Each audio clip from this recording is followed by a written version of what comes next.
All right. So, welcome everyone. Thank you so much for taking time out of your busy week to join us for this special workshop in honor of Dyslexia Awareness Month. My name is Emily Mora.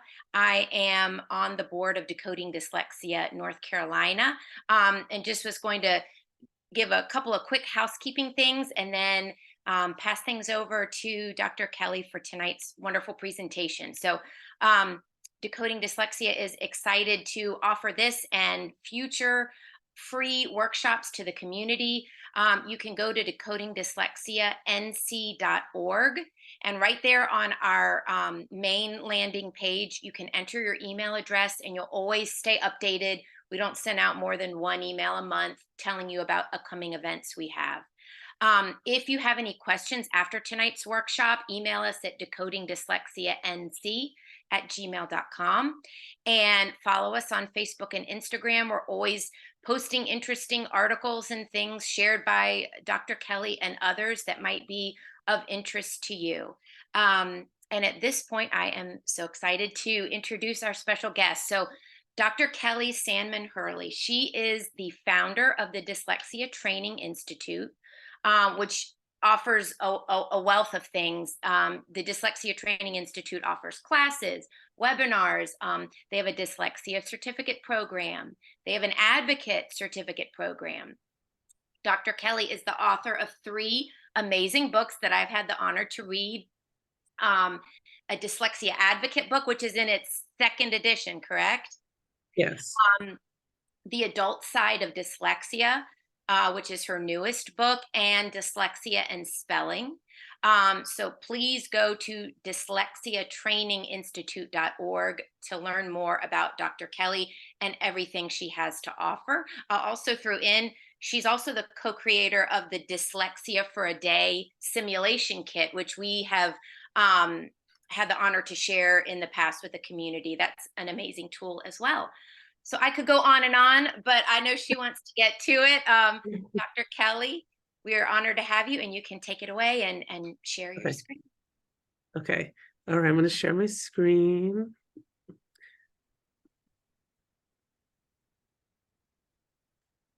Oh, what's that?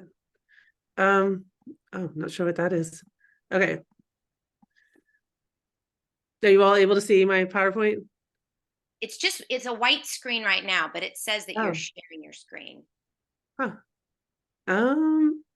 Okay. Let me try it again. Yeah. Do you need to make me the co-host possibly? Let me see. Sorry, everyone. It says that you are co-host. Oh, okay. Oh, let's see. It says that you are co-host. Uh-oh. Okay, here. Let's see if that works. I'm changing the host. See if that makes a difference. That's the wrong Kelli, though. Oh, wrong Kelli. Okay, sorry. Oops. Hold on. Okay, let me try again. Okay, so wait, reclaim host. Okay, so Kelli, which one should I do? Oh, okay, let's try this. Right, is that correct? Yes. Okay, let's try it again. Oopsie. Okay. Oh, I think I know. That was my fault. Can you see it now? Yes. Okay. Sorry, you guys. That was 100% my fault. All right. So thank you so much for having me. I really appreciate it. This is one of my favorite topics to talk about, and so I'm happy to be here as always. Like Emily said, I am Kelli. I'm the founder of Dyslexia Training Institute. Just a couple things about my presentation and my presentation style. If you have questions, go ahead and just post them in the chat, and I'll go in and check them as we go. I am recovering from a little bit of an illness. So I have a little bit of a cough, so I apologize if I stop and cough in the middle. That's the only time I'm going to apologize for it because it will happen. And then I might get distracted for about 10 seconds as soon as somebody might walk into my office, and then that's it. Other than that, I'm ready to go. So I have about 45 to 50 minutes planned for this presentation, and then I wanted to save a little bit of time for questions. However, doing a presentation like this, I usually have to create some ground rules, because when we talk about advocacy, most people have questions about their personal situations. I can't answer all of those questions, because when it comes to advocacy, when somebody has obviously their own child or somebody that they're advocating for, or a situation that they're currently in, it just requires me to ask a lot of follow-up questions in order to figure out what's really going on. So if you have a question, please feel free to ask it. I'll do the best I can to answer it in a really generalized way. The other thing to mention about this presentation is that I'm talking about goals from the standpoint of IDEA. So whatever your state is in, whatever state you are in might have a different, it has to be at least what I'm presenting here. Your state can only make it better. So you might think, well, they don't do that here, but think about the fact that they have to, everything I'm saying in this presentation has to be done as a bare minimum when it comes to goals. Your state can make it better, but they can't make it worse. So I just want to make sure I say all of that at the beginning, and then I will go ahead and get started. I know that I'm probably preaching to the choir here, but I love this slide, because when we're talking about goals, it usually means we're talking about IEPs. Well, it does mean we're talking about IEPs, but it usually means that we're talking about meetings with people, and that you're going to hear all kinds of crazy things as you go through these meetings. Hopefully you won't hear too many crazy things, but my guess is that you will. So I always like to just kind of put it out there that dyslexia is real, no matter what anybody tells you anywhere in any meeting. So when we're talking about goals, or we're talking about identification, or we're talking about qualification, we're talking about outside assessments, if anybody ever says dyslexia isn't real, you can just say, well, it is, and it's always been an IDEA, it's been since 1974, just kind of things to put in your back pocket when you come across those kinds of conversations. So in this presentation in particular, the mantra is going to be needs drive goals and goals drive services. So I'm not going to be talking a lot about the needs, because we're going to assume that we've already figured out what the needs are. I'm going to touch on it a little bit so that it makes sense when I talk about goals. But when you're going through the IEP process, you have to start with the needs. So the needs are the assessments. So all the assessments are going to make sure that you know what the needs of the students are. So what are their strengths and weaknesses? Where are they struggling? Where are they not struggling? And then you take that information and you create goals. And then on the other side of this presentation would be another presentation about services. So needs drive goals and goals drive services. We're just going to focus on the goals part. But the goals part to me is probably one of the most important, because you can't build services unless you have good goals. And then the good goals also really make it so that the people who are implementing the IEP have to make sure that they're delivering a service that meets the goals. So I know that was long-winded, but I think that probably worked. All right, so here's some workshop objectives. We're going to talk about how goals are determined, some common needs for students with dyslexia, what is a SMART goal, examples of goals, and then I'm going to talk a little bit about progress monitoring, because we really need to monitor the progress of goals throughout the year and throughout the whole IEP process.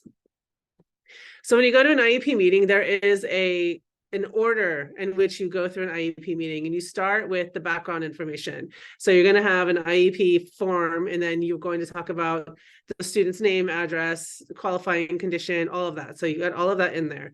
And then you're going to talk about the eligibility category, which actually said as qualifying condition, but it's actually eligibility category. So is it SLD? Is it OHI? Is it speech and language? What is the eligibility category? And then you're going to have a place for parent concerns.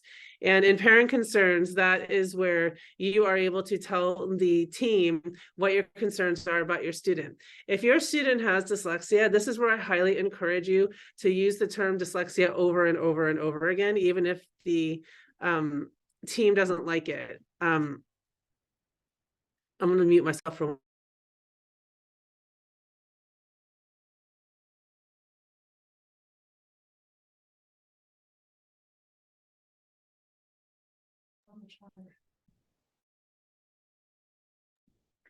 Okay.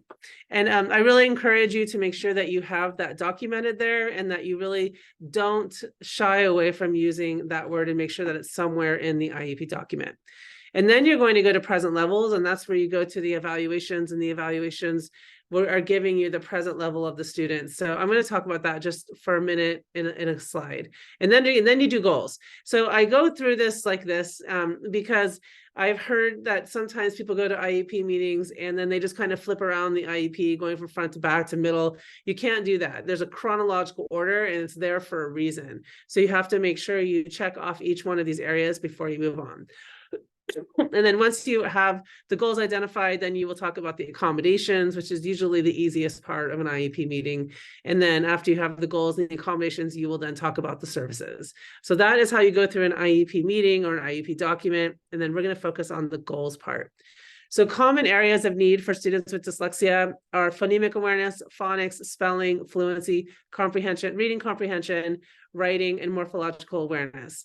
So this is really important. Just because somebody has dyslexia or because they're struggling with reading and spelling doesn't automatically mean that they need phonemic awareness. So that's where you have to look at the assessments. The assessments will tell you whether or not they actually need phonemic awareness instruction. They might, it's totally possible that they might, but not everybody needs it. Just like not everybody is going to need comprehension. A lot of kids who are struggling with reading will read something, they'll struggle through it, and then they can tell you everything they read.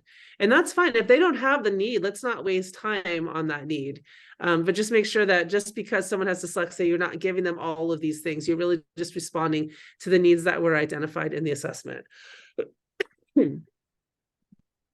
So you have the needs identified. So how are they identified? They're identified through standardized and informal assessments, through teacher kept data, through observations, through the school staff, the parents and others, and outside assessments. So the standardized and informal assessments that will happen during the IEP process by the school. The teacher kept data will be by the school. The observations will happen with the school psychologist probably, and it can also happen with the parents or the parents advocate. As an advocate, I love to do observations. I think they give me so much information. So if I go do an observation, I will come to the team and tell them what needs that I noticed during that observation. And then you have outside assessments. This could be a private assessment that the parent just paid for on their own, or it can be an IEE where the parent disagreed with the school's assessment and then was able to get an outside assessment paid for by the school.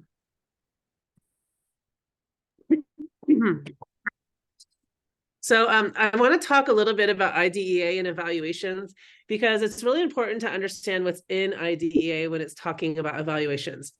If you have a student who's struggling and you ask the school to do an assessment, they have to do a complete assessment. They can't just do one test. They have to use multiple measures before they determine whether or not someone is eligible for special education. So if you come to a meeting and someone says, well, we did the CTOP and they don't qualify, that's not enough information. They need to gather information about comprehension, about spelling, about attention, possibly about cognitive ability. All of that has to be done. You should have, a 30-page document of all the assessments they did and what all of those assessments mean and how they were administered. And if there were any situations where they tested the limits, all of that information should be there before you get any kind of eligibility determination at all. The other thing to note, if you're a parent, is that if you go to a meeting and you get an evaluation and you get the report, and somewhere in the report it already says that they determined eligibility, that's a huge red flag, because you're a parent, you are part of that IEP meeting, and so they made a predetermination about what they were going to tell you in that meeting about eligibility without including you. So make sure you read that really carefully. I haven't seen that much lately. I used to see it a lot more maybe 5 or 10 years ago. I think they've got a little more careful with that. But make sure you're reading through that to make sure that there wasn't a recommendation before you were brought in, because you are an equal part of the team. Are there any questions yet? Oh, any questions yet? Everyone okay? Okay, so talking about the eligibility process, here are some areas that have to be assessed during the eligibility process when you have a student who's struggling with reading and spelling. One of them is phonemic awareness. One of them is rapid automatic naming. So rapid naming is really important when it comes to dyslexia. Then they have to assess phonics skills, coding skills, oral reading fluency, reading words in isolation, spelling. What does that say over there? There's a bunch of stuff covering my slide. Writing, intellectual capability, reading comprehension, listening comprehension, and vocabulary. All of that needs to be assessed. And if they skipped any of them, you need to ask them why they skipped it. And then I'll take a step back. And if you're a parent and you're at these meetings, make sure that you're recording the meeting. So don't think of recording a meeting as an adversarial step. It's not an adversarial step. Sometimes when you're a mom or a dad or a family member and you're at these meetings and there's 10 people on the other side of the table and they're all talking about your kid, it's really overwhelming and it's really emotional, and you could be sad, or you could be pissed off, or just upset, and it's hard to remember everything that was said. So if anybody asks you why you want to record, just say, because I want to go back and listen to it again later when I'm not like in the moment, when I'm not so upset, and maybe think of other questions that I might have. Also, you might have a partner who wasn't able to make it, so you want to be able to share that with your partner. And then if you can, take it a step further and have all those meetings transcribed so that you can put them in your notebook and easily refer back to what was actually said during a meeting. An example of a RAN would be the RAN-RAS is a really good one, and I'm totally blanking on the other one. CTOP. Oh, sorry, the CTOP. Thank you. The CTOP has one. They're really easy to administer. There's no reason that nobody can administer those. Okay, so now that we have all this information, we have the assessments, we have the needs, we know what we're doing, now we can create goals. So we want to make sure our goals are SMART, so they're specific, they're measurable, they're achievable, they're realistic, and they're timely.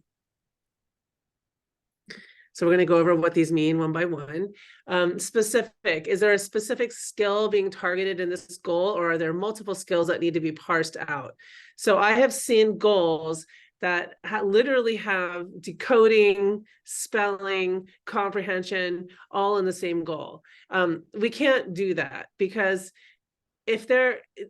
sometimes when you're in a meeting, at least when I go into a meeting as an advocate, I come out with a lot of goals. And sometimes people don't like that because it looks like, sorry, it looks like I'm creating a lot of work, right? I'm creating all these extra goals.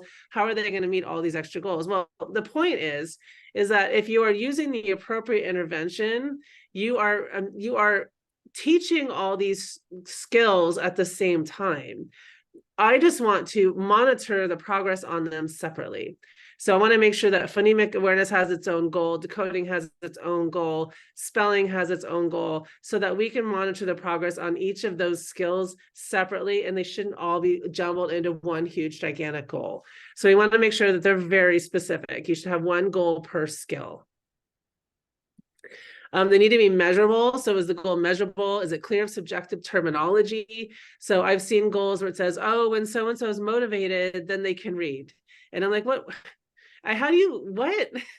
Like, you can't, that's your opinion. So we can't have opinions. We can't have subjective observations and goals. They have to be measurable. So we have to know how many words per minute are they reading, how many questions are they getting wrong, how many spelling words are they getting wrong, and how many do we want them to get right. We don't want to like throw in emotions in there, or when they're motivated, or when they find a book they like, or when the boy grows out of it. I mean, all kinds of stuff that you just don't want to see in there. Just make sure that it's very, very measurable, to the point that if you had to take that IEP to another school, say a year from now, anybody would be able to implement it. That's how specific and measurable it should be. It needs to be achievable. So how is the goal going to be achieved? Does the team have the necessary skills and resources? This is a sticky wicket, I guess, because sometimes I'll have a fifth grade student, he's reading at the second grade level, or let's not make it that big. Let's say a fifth grade student at the third grade level, and it's the beginning of the year, and so we're making an IEP that will be reviewed a year from now, which will be the beginning of the next year. So by the time we review the goals, they'll be in sixth grade. I have to remember that, because if they're presenting a goal where they're going to be reading, let's say I said he was reading at the beginning of third. Let's say the goal says he's going to be reading at the end of third. Oh, okay. Well, now he's in sixth grade though. So the gap is getting wider. So I know that sometimes when I say, well, let's say the end of fourth grade at least, so at least we're starting to close the gap every year, that they're saying that's not achievable, that's not realistic. But if they're using the correct intervention and everybody is trained and it's consistent, then it is achievable. And also, we have to make sure that if the student is intellectually capable and he or she has shown that they're capable in other areas, then we have to assume that if they had the right instruction, they'd also be capable in reading. And so we have to make sure that we're creating goals that are helping them achieve what they're supposed to be achieving. We want to make sure that they're relevant. So is the result important? Why do we have a goal in phonological awareness? Why would we have a goal on spelling? And I'll go off on spelling in a few minutes, but we want to make sure that the goals are relevant and that they are actually a skill that the student needs in order to progress to being a better reader and speller. And again, what I'm talking about in this presentation is strictly about kids with dyslexia. So I'm really just focusing on the reading and the spelling. And then they're time bound. This one's really easy because IEPs are time bound. So everything has to be within a year. If somebody has a goal and they achieve that goal before the year is up, there should be a new IEP meeting and then you write a new goal. If somebody has a goal and they're not even close to meeting it, let's say they're actually progress monitoring and the child is never going to meet that goal, then we should have another meeting and talk about why they're not meeting that goal. And usually that has something to do with the instruction, or as long as there isn't a lot of absences or something else going on. I can send you a copy of this presentation. Is the request for extra time something that's in an IEP or a 504? That is both. The answer is both. So if you're talking about extra time for testing and homework and things like that, if you have an IEP, it's in the accommodation section. If you don't have an IEP, it's in the 504. If you have an IEP, you don't also need a 504. But you don't need both if you have an IEP. Is there a limit on the number of goals? No. And people in IEP meetings always don't like me when I do this, but if there are 10 needs, there are 10 goals, and that's just the way it is. There's no limit. Just because there's only 5 spaces for 5 goals doesn't mean that you don't have the need for more goals. We have to identify all the areas of need, and we have to create goals for all the areas of need. Now, I am all for being reasonable. If something seems like it's just being thrown in there for whatever reason, and we could probably take it out to help, try to work with the school a little bit on time and things like that, then I'm okay with that. But if there are 10 reading and spelling needs, then I'm going to write 10 goals. Oh, and there's my emphatic no. So some more information about goals is that they must respond directly to the identified needs. They have to have baselines that provide data for measuring progress. Again, the baselines are not subjective observations. They are numbers, they're numerical values, so that we can identify whether or not they're making progress from year to year, or even reporting period to reporting period. Goals determine what the child will accomplish during the year. So each goal sets the bar for the identified skill and needs. That goes back to me talking about making sure that we're closing that gap, making sure you're making that goal a really solid goal that's going to be, maybe a little hard, but that's okay, because, it's going to be hard for a while, but we have to get the student to a certain level so that they can improve their reading and spelling. Oh, so Annie's asking suggestions for when school says they don't want to create too many goals to overwhelm the child. The child probably doesn't even know how many goals they have. So that's what I would say. Don't tell the child how many goals they have. And it goes back to, I get this question a lot, and I always go back to the team and say, look, if you're using the appropriate intervention, you're teaching this all at the same time. We're only measuring them separately. So the child should know they have 10 goals, unless they're in high school and they're going to the IEP meetings, but usually by high school, they don't have 10 goals. So let's just not tell them that we won't overwhelm them.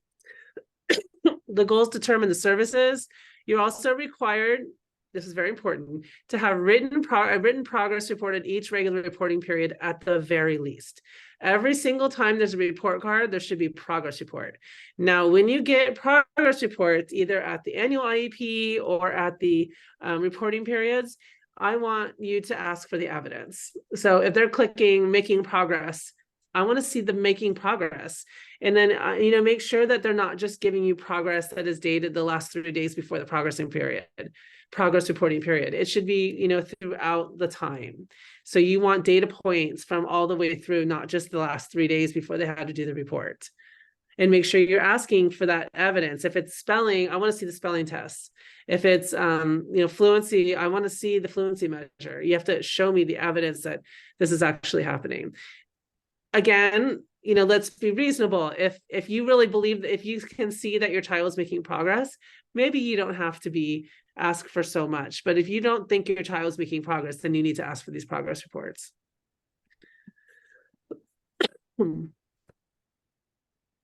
So let's see it in the wild.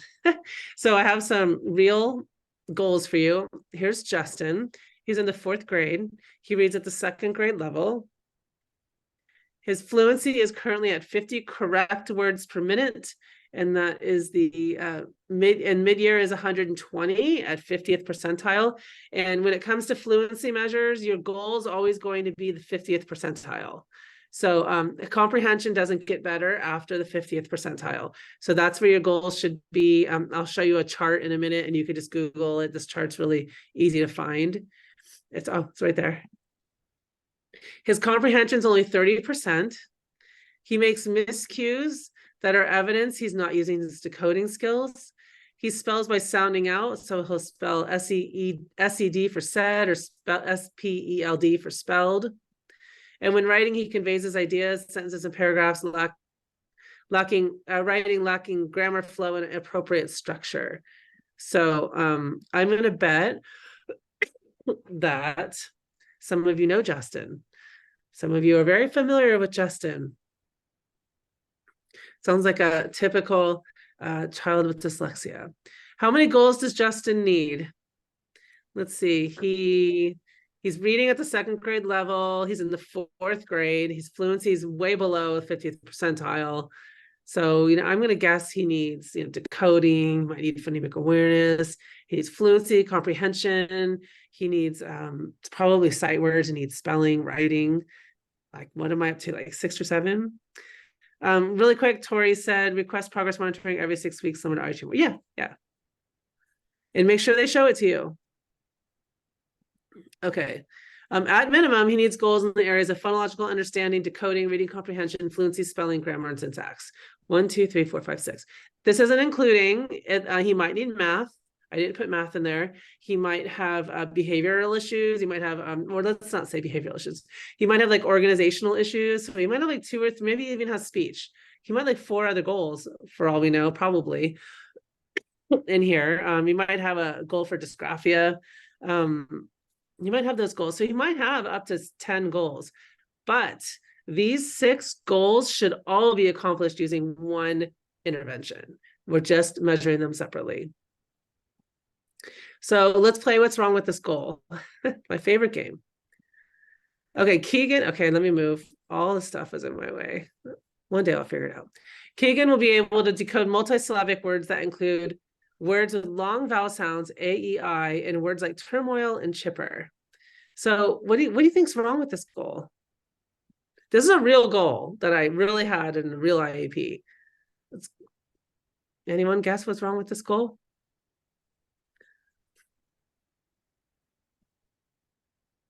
Okay, well, I'll show you.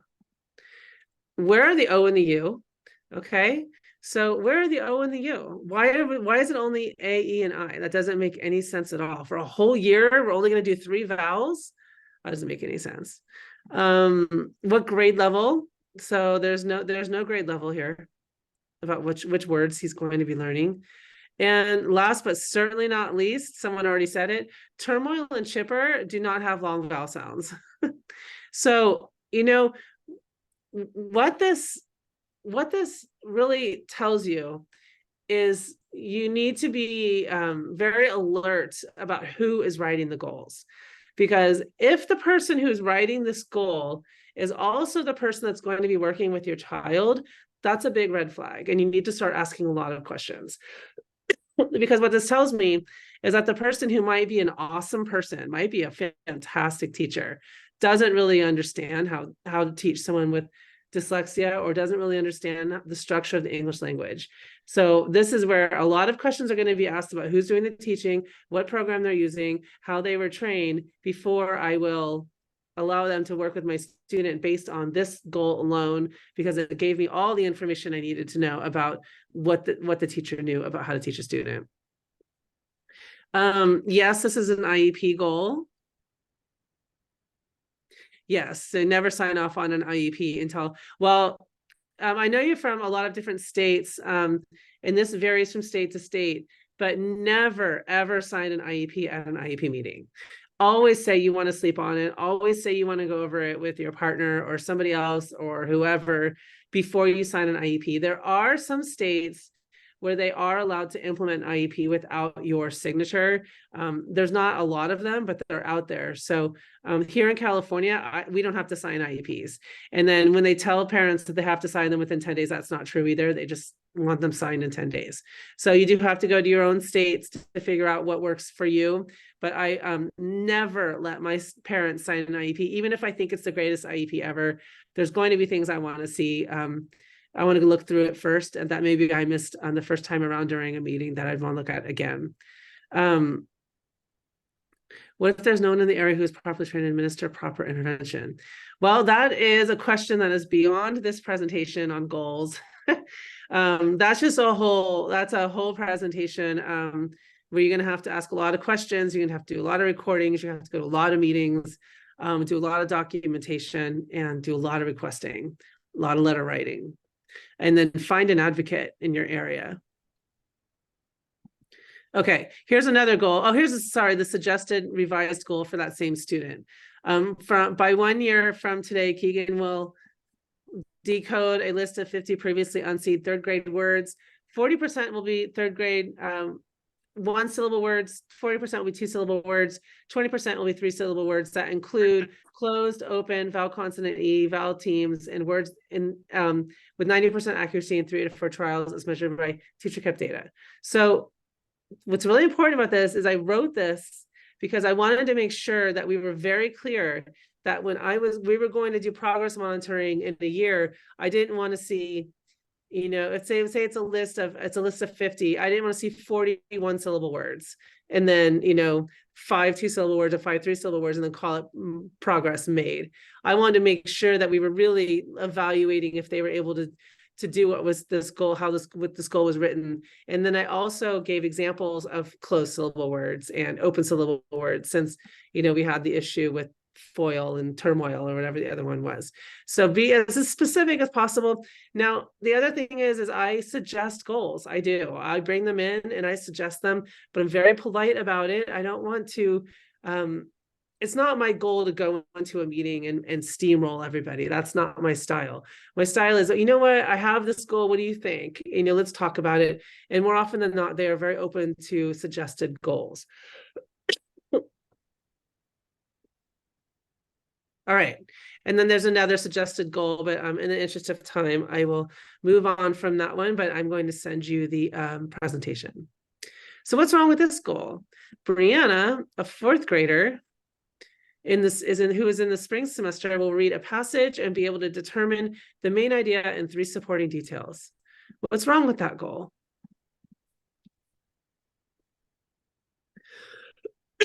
Right? What type of exactly? This is so vague, yes, and so just easy to say progress met. And so, it feels a little lazy. It might not be intentional, but it needs work, and this isn't going to be a final goal. So there's no grade level. What type of passage? How is it going to be measured? And this was her only reading goal. So this was the only goal she had. So here's the example rewritten goal. By 1 year from today, when reading a 5th grade, she will be at the end of 5th grade text. Brianna will identify the main idea and at least 3 supporting details and 3 out of 4 trials as measured by teacher records. So now we know exactly what she's going to be reading. We know what she's supposed to do with that reading and how we're going to measure it. And then if she moves schools, then anybody can implement that goal. All right, so and then these are just additional reading skills that you can use, that you can throw into goals if you need them.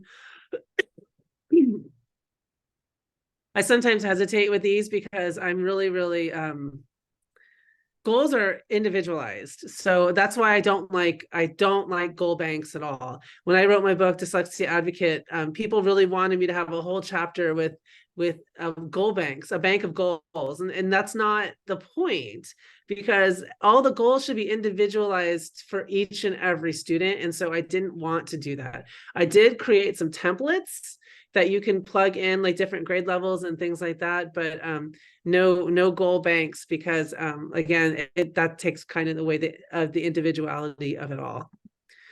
So here's another goal. What's wrong with this goal? Sean will read a passage at 100 correct words per minute with 95% accuracy in 3 out of 4 trials as measured by teacher data. This is a little trickier one. Only focuses on the rate. That's a good one. No grade level. You guys are good. Okay. There's no grade level, and it needs to specify that it's measuring a cold read. So this is really important. Fluency goals can be really tricky if you don't see all the red flags. So there are hot reads and there are cold reads.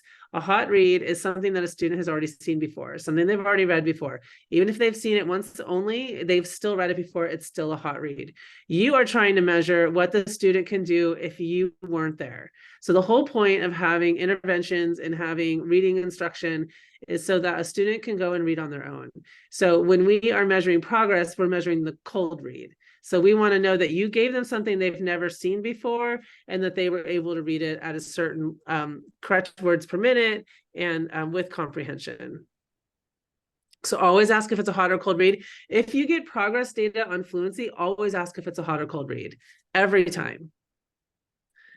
Okay, so here's a couple words about correct words per minute, and I already talked about the hot or cold read.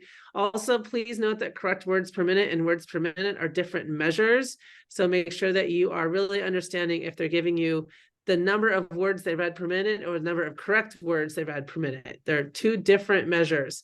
So make sure you're asking those questions. And then this was the chart I told you about earlier. This is a chart most people have. If you are a parent or an advocate, make sure that you always have this chart with you. And when you are writing goals, that you are always shooting for that 50th percentile.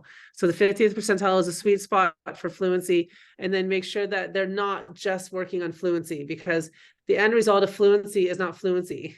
The end result of fluency is comprehension. So obviously being more fluent helps comprehension, but you have to make sure that you're also measuring comprehension. So this is an example goal of the fluency.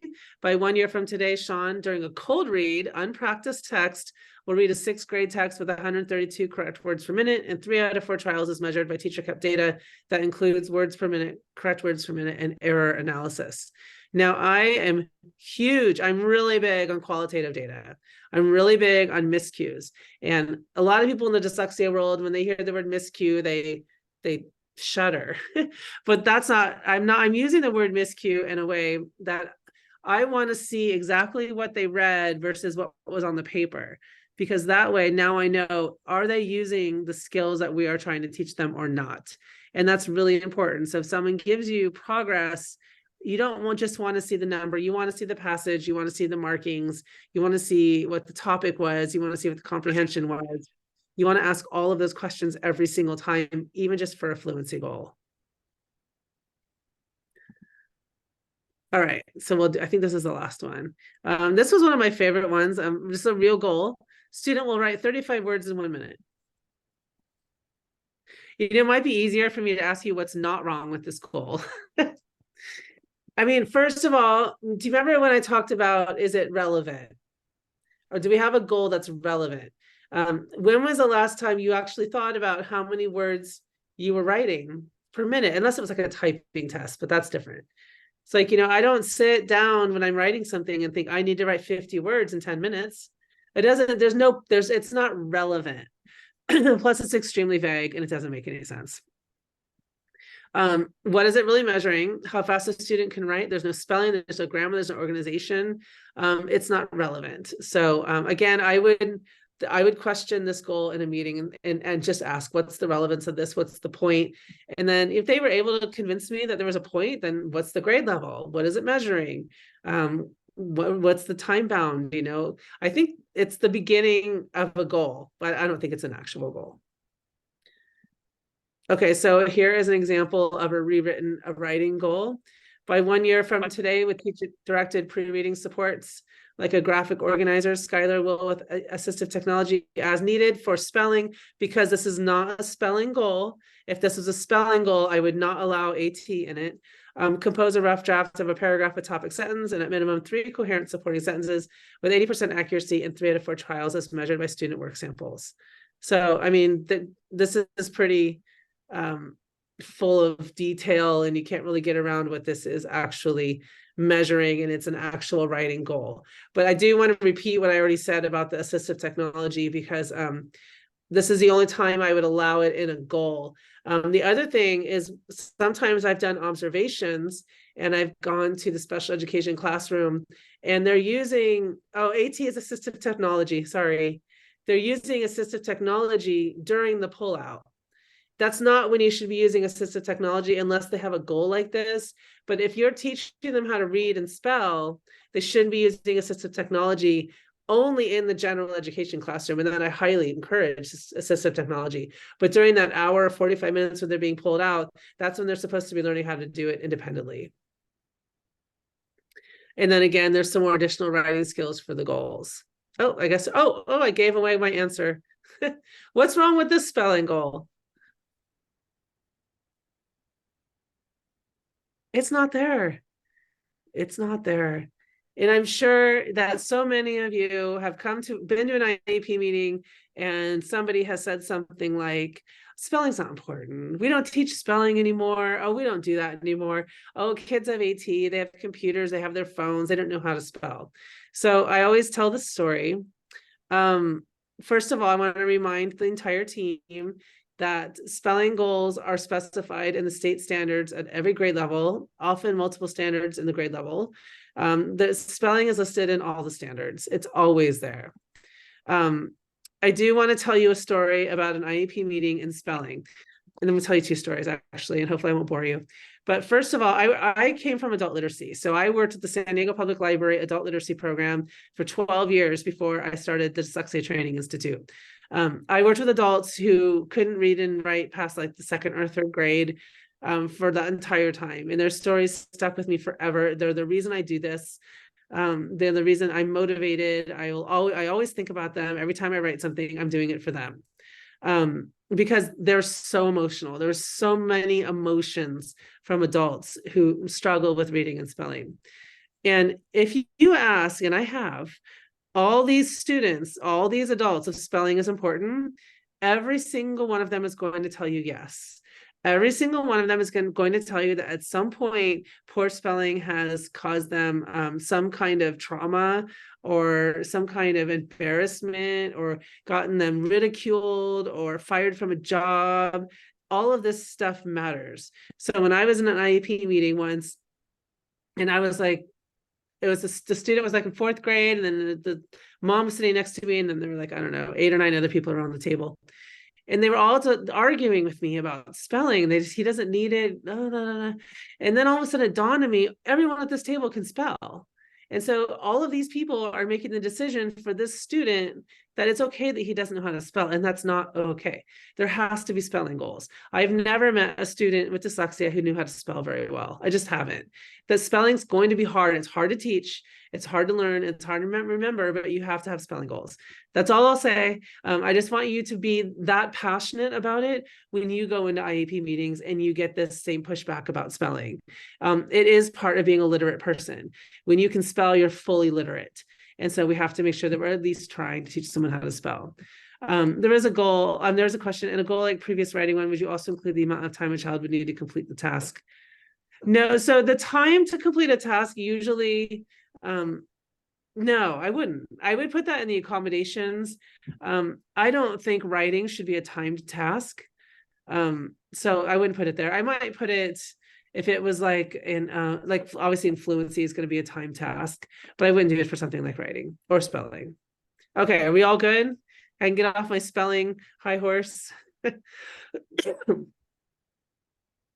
Okay, all right, so here are some of those templates I was telling you about earlier. If you do, these are good spelling goals. So if you can just plug in some of the information. But what the first one is, by 1 year from today, when given a list of 25 grade level words containing a free base and or prefixes and suffixes, and then there's examples, the student will be able to successfully spell the free base affixes and identify grammatical use of the affixes with 90% accuracy as measured by teacher kept data.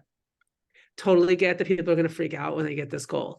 There's other ways to write it as well. You can take the decoding goal and then you can just transpose it and make it into an encoding goal. You can do that as well. But this is a template that I like because then it requires the student to learn what prefixes and suffixes and morphology and really learn how to spell. But then it also requires that the teacher know how to do this. And that's a different webinar. Here are some common questions about goals.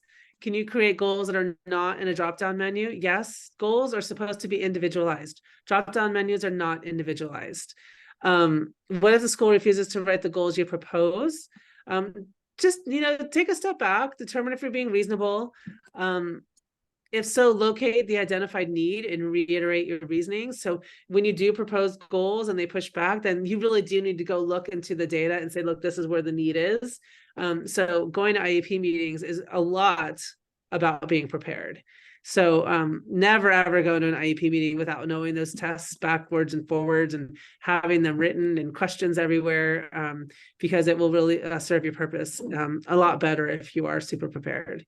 Does a school have to write in the name of the program? They don't. They don't have to write in the name of the program, but they do have to state how they're going to teach the student. So this is where you're just shooting questions. So as an advocate, part of my job is to ask 1,000 questions. What's it look like? Who's trained? Can I see the scope and sequence? Is it multisensory? Does it go through the syllable types? And just getting all of this information, not only on the record, but then also the team starts to realize what they don't know. And then, eventually, usually some kind of program will come up and everyone will agree on a program, but it's all on the record because you're recording, remember? So it's all on the record because you're recording, and they can put it in the notes if your state still has a notes page. We in California do have a notes page. But I don't recommend you going in requesting a specific program. I really don't. I recommend you going in requesting an approach. So describe the approach. When it comes to dyslexia, most people are going to say something like structured, multisensory, explicit, systematic, and that's what I want. The problem is curriculum developers have gotten really, really smart. And so they will put in all those buzzwords into their instructor's manual. So you have to really go through the scope and sequence and make sure that that's accurate. Any questions so far? So far, so good? Okay, only scared 4 people away so far. All right. So now we're going to talk about progress monitoring because you've got the goals written down. So now we've done the needs, we have the goals. Now we have to figure out how we're going to make sure that we're monitoring the goals. Most schools will already have this and they'll have it plugged into a program like iReady or something like that. But this is just give you a little bit of overview of what it is so that you know what should be happening and then how to read the progress. There are different types of progress monitoring. I'm only going to be talking about the formative assessment, and that is what curriculum-based measurement is. This occurs during instruction. So they will be collecting multiple data points. And then after 6 to 8 data points, they are going to look and see if the student is near their goal line. And I'm going to show you a picture of that in a second. And then that information during instruction is going to let you know whether or not you guys are all on the right track. So you collect the 6 to 8 data points over time. You sometimes they recommend that you do it once a week. I think that's a lot. I would say like once every well, if they're at school and they're meeting 5 sessions a week, you could do it once a week. If you have a private tutor and they're maybe only meeting twice a week, you might want to do it like every 4th session. But you need 6 to 8 data points over time, but not over too much time. But because you don't want to go, take a bunch of time and then realize nothing's working. So it should be over, a shorter amount of time. And then you want to compare it to a predetermined goal. So you're going to have, which we just wrote all those goals together. And now you're going to have somebody make sure that they're monitoring the progress, and then they're charting it so that you can see whether or not it's near the goal line. And then we're going to graph it.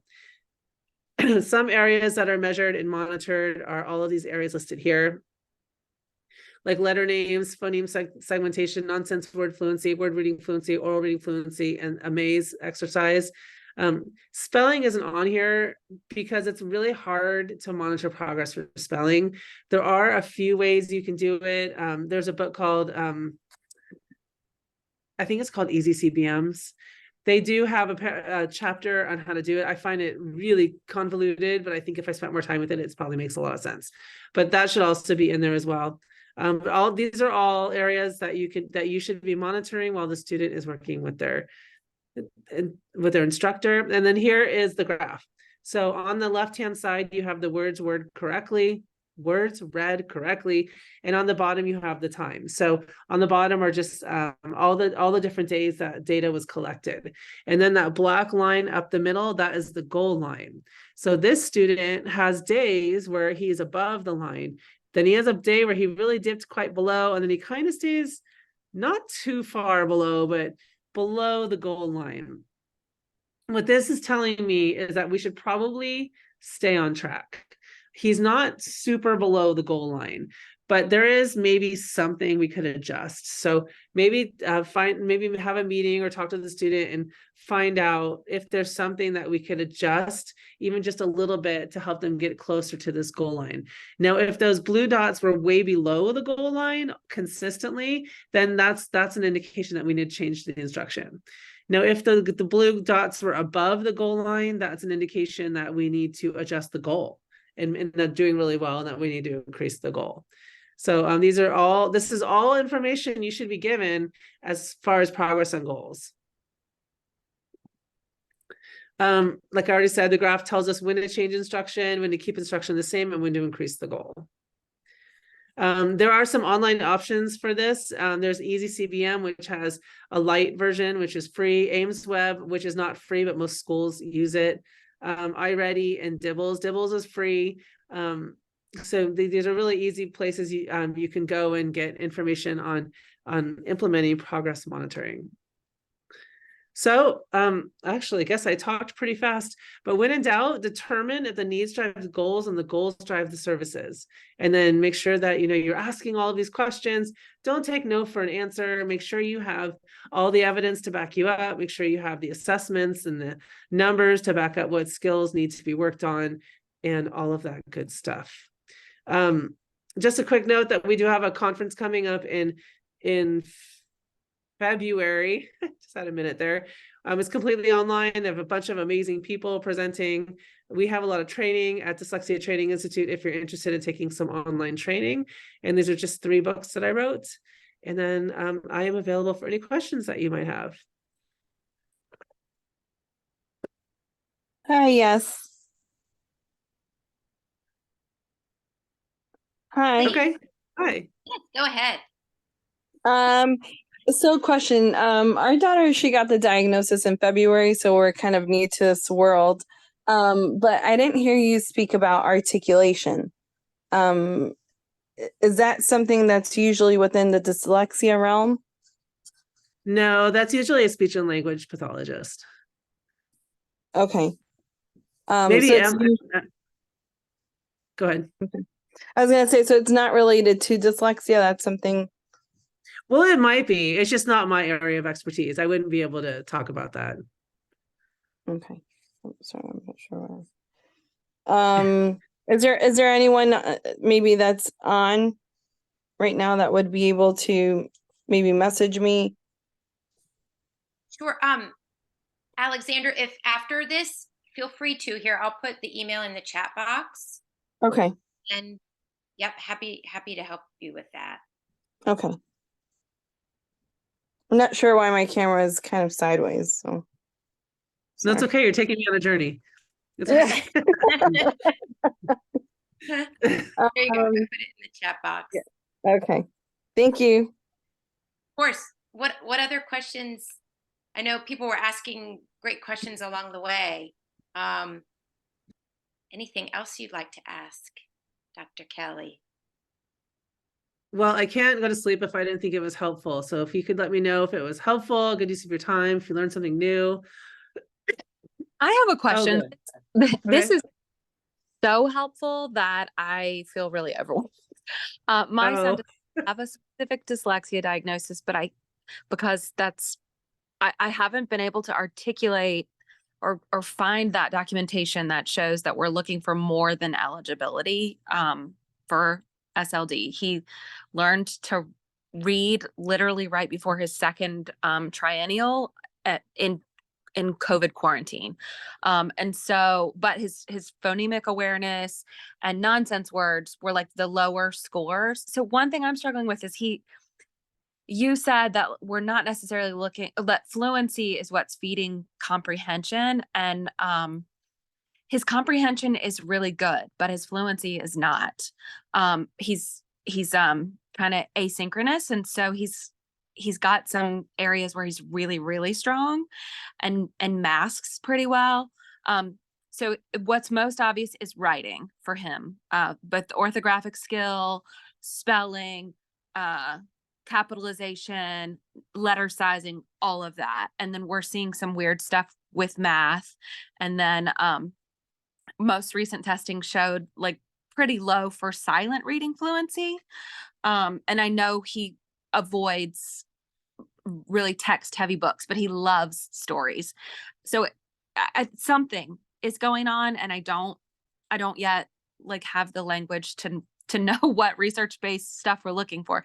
But my question was the timed writing test question, mostly because I'm finding it's really hard for him. So like if he were to write a paragraph, would the goal be, that's over the course of several weeks that he can figure out how to do that, or just in a session? And he needs the assistive technology for his hands because his hands hurt and all these other things, but then it's correcting stuff, automatically.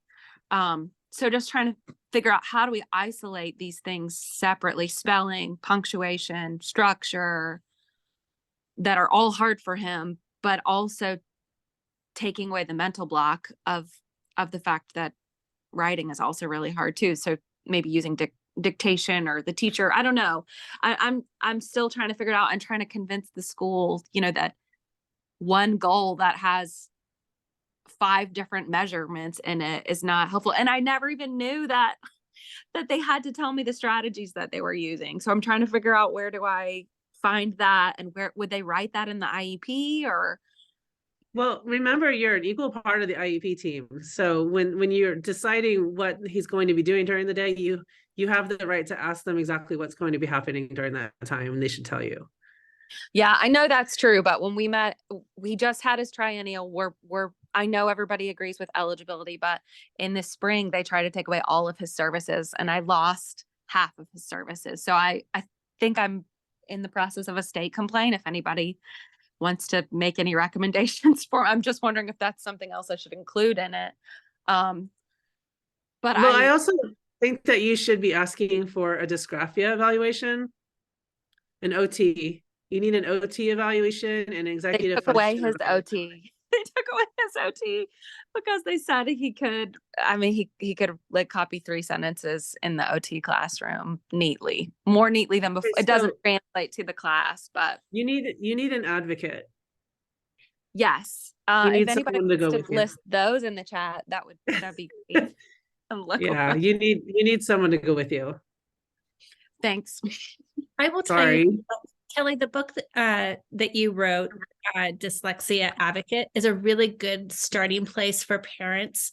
When I was becoming an advocate, and I'm not taking new clients, but when I was becoming an advocate that was specializing in the area of literacy, that was a really helpful book because it gave some really nice tips on, recording your kiddo before you go to the meeting, and having that available so that when somebody said, hey, he's doing X, Y, and Z, you had evidence that demonstrated how he was reading. It just has a lot of tips that parents may need to or may want to look at. Most of the libraries, like I live here in Colorado, but our libraries here in Colorado do have that. If you can't get a copy of that, borrow one from like an advocate or somebody in your area. It is a wonderful resource. I just wanted to throw that out there. That's really nice. Thank you. I'm just gonna, there were some questions. Let's see. How frequent should be asking for progress monitoring? Every reporting period at the very least. How much does an advocate cost? That depends a lot on where you live. I'm not sure if the people in North Carolina want to comment on what it costs there. Yeah, it varies a lot, but if someone's looking for an advocate in North Carolina, again, reach out to that email I put in the chat box, and we'll be glad to help you try to find a resource. How do you convince schools to use the word dyslexia? Yeah, you just keep using it. I mean, just keep using it. There's no reason they can't use dyslexia. And you can also, there is a memo from 2015 called the Dyslexia Guidance Memo. And you can just Google that, because Dyslexia Guidance Memo 2015. And it's a whole memo from that reminds school districts that they can use the word dyslexia, and that they've always been able to use the word dyslexia. So you can keep that with you, and you can just show it to the team when you need to show it to them, and let it, it basically says if the team agrees that the child is struggling, that's all the red flags of dyslexia, there's no reason you can't use the word. I keep hearing dyslexia is a medical diagnosis. Anderson schools won't diagnose. Do you recommend pushing for language like a profile call? I mean, you got to pick your battles. So, if everyone agrees to if the student doesn't have an official diagnosis, and it's not a medical diagnosis, a medical doctor will not diagnose dyslexia. But if the whole team agrees that it's probably dyslexia, then you can put red flags for dyslexia until you have an official diagnosis. There's nothing wrong with that. I have one question. No schools will ever diagnose dyslexia. They only determine eligibility, with the exception of Texas. It's a clinical diagnosis from a psychologist, not a doctor, like a medical doctor. I'm sorry, I talked right over you. No, you're okay. No, my question is in regards to maybe North Carolina itself. Our daughter is in the AP program, and we've been asking what are their processes or what do you call those strategies to teach dyslexia or teach someone with dyslexia. And we in our research have heard the word of what was the word, Mommy? What? The Ortho Gillingham? Yeah, Ortho Gillingham, which is kind of recognized for teaching dyslexia students how to read and write. But in the school, they mentioned the program SPIRE. Do you know if that's a viable program for them, for dyslexia? So, Orton Gillingham is an approach, and there are programs that are built on that approach. So SPIRE is built on Orton Gillingham. It is an Orton Gillingham based program. So the problem is it's half the battle. So you have to make sure that the teacher implementing it has actually been trained in it and not just given a binder. So it is based on that. And so just make sure that the teacher knows how to do it. Right. I think everybody mentions it, but I mean, how will we know if they're being, trained in that SPIRE You have program? to ask. You have to do. You can't be shy, and just flat out at a meeting, just ask. What is your training? Did you actually go to a training, or did someone train you, or did they just hand you a notebook? If you went to a training, was it a 3-hour training, or did you actually go through a practicum? All of those questions you have to ask them. Okay. Thank What you. state are you in? North Carolina. Okay. Yeah. Yeah, Just make sure you just ask Charlotte. all the questions. Yeah. Don't be shy. You have to be that parent. All right. Oh. Okay. How often can you request an ARD review if you need my son's school is telling me to wait until his annual? You can request a meeting anytime you want, and they have to meet with you. Just don't do it too often. I have no TV. Oh wait, sorry, I'm reading this long one. She has diagnosis. She has not mastered decoding or coding due to GLEs being selected for grades or passes. Okay. So Tori, oh sorry, you just sent that to me privately. Do you want me to read that or not? Yeah, that's I apologize. Does she have an IEP? She does. No. no. You just need it. You have to write a request for an IEP in writing. Make sure you're doing that in writing. Oh, yes. Okay. And if they deny it because of her grades or RTI, you can remind them that they're not allowed to deny assessment based on RTI or grades. I And did. there is maybe you need an advocate to go with you. Yeah, it's just frustrating. This is now going to be my 4th time trying to get an IEP for her. Yeah, you should take someone with you. Unfortunately, I've had more than one parent say that meeting was completely different, literally just because you were sitting there. Yeah, no, I've had friends come with me before too. No, someone who will like use all the words that will scare them. I do. I use a lot of those Oh, words. I'm sorry. It's just I wasn't sure what other approach you would suggest. I have your book.